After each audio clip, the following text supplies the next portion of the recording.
Jules Torres, les indiscrets, vous êtes avec nous pour les indiscrets politiques.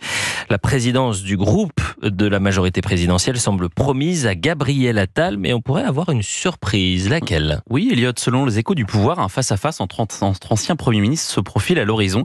Gabriel Attal versus Elisabeth Borne. La rumeur pulse dans les veines de l'aile gauche de la majorité qui semble prête à parier sur le duel de ces anciens de Matignon.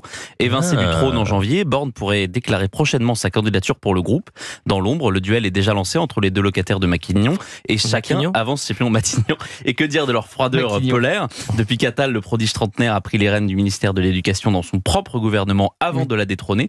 Le thermomètre est tombé en dessous de zéro. De retour dans l'arène parlementaire, Borne n'a pas mâché ses mots contre son projet de réforme de l'assurance chômage.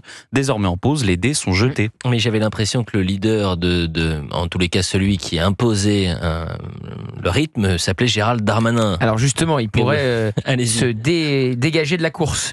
Et sachez que Elisabeth Borne était reçue à Matignon par Gabriel Attal cet après-midi. Absolument. Donc visiblement, pour voir si affrontement ou pas il y aura. Mais ce qui est intéressant, et c'est la suite de ma chronique que Gauthier m'a magnifiquement lancée, c'est que Gérald Darmanin, il avait d'abord des vues sur le groupe Horizon, puis ensuite il a eu des vues sur le groupe Renaissance. Mais là, il sent que le vent tourne, il est numéro 3 du gouvernement sortant, il pourrait maintenant se ranger derrière Elisabeth Borne si elle décidait à se lancer dans la course.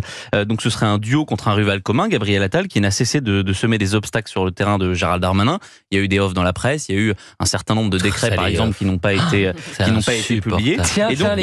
Et donc il pourrait trouver en ce dernier un adversaire redoutable. Darmanin, moi, je suis un anti-off. Je vous le dis, vraiment, je supporte pas ça. Vous êtes anti-déjeuner avec les politiques et anti-off. Déjeuner avec personne, il voit personne, mais il parle anti-off. Donc Gérald Darmanin, il revoit ses plans car les troupes d'Édouard Philippe sont revenues un petit peu plus maigres que prévu.